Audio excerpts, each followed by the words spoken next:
you made 3 pictures, right, with Robert Parish? Yes. Yeah. And do you have any recollection? Because this was his first movie as a director. Do you have any recollections of him as a director? Yes, he was a very quiet fellow, very understated, but I get these calls at 3 o'clock in the morning from him, making suggestions, things that came to him that might be usable the next day. I resented it for about 5 minutes, and then I realized he was giving me terrific things to do in the movie. There's a scene, of course, when I'm making a sandwich and pouring a glass of milk, and I finally put it all set, throw it out, and have a stop. Which is, there's never any mention of it. That Bob invented that. I didn't. He was wonderful. I liked him a lot.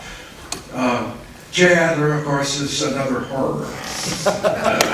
Jay Adler, for those of you who don't know, played Williams, the trailer park manager. part of the Adler acting dynasty. That's right. He was. This was one of the most horrible men who ever lived.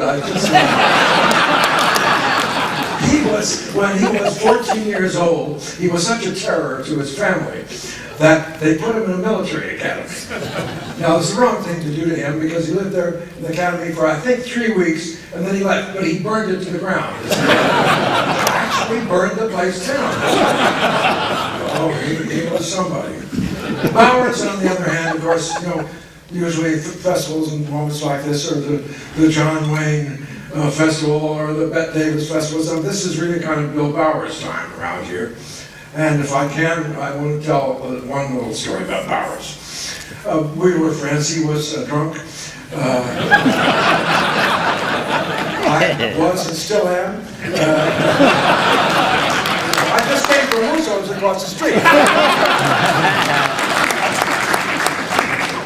Anyhow, Bauer's was stationed at March Field during World War II, and he had to drive back and forth to Los Angeles, and he saw this billboard that was very prominent and advertised Forest Lawn, and particularly their new caskets that they had, which were leak-proof, and they had a slogan for these caskets, which was on the sign: "Don't let sea beach spoil your loved ones."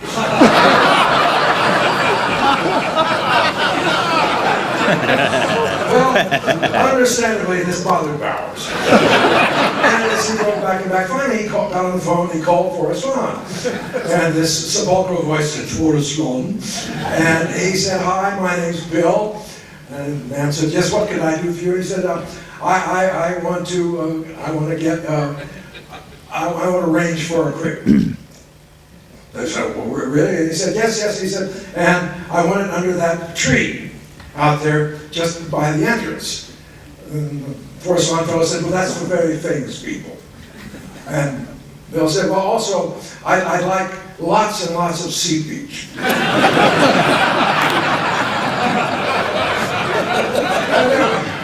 There was sort of a long pause, and the man said, "Well, we don't recommend sea beach." He said, "It doesn't matter. It doesn't matter at all. I just like lots and lots of sea beach." And he said, "Well, we can't arrange that for you, Mr. Bowers." Bill said, "Then I have the suggestion, I can get my ashes. And I have a friend who's a glider pilot, and he can very quietly fly over Forest Lawn and drop my ashes. Is that all right?" There was a long pause, and the voice said, "You do that, and we'll sue you for every nickel you have." And Bowers said, "A little late for that." But anyhow, he was quite a gentleman and wrote all this wonderful document. And it's not a better world now that Bill's gone, but I'm kind of thrilled because I based the performance you saw tonight on Bill. It was an invitation of Bill Bowers, kind of my impression of him, and what a kick. Yeah. Thank you.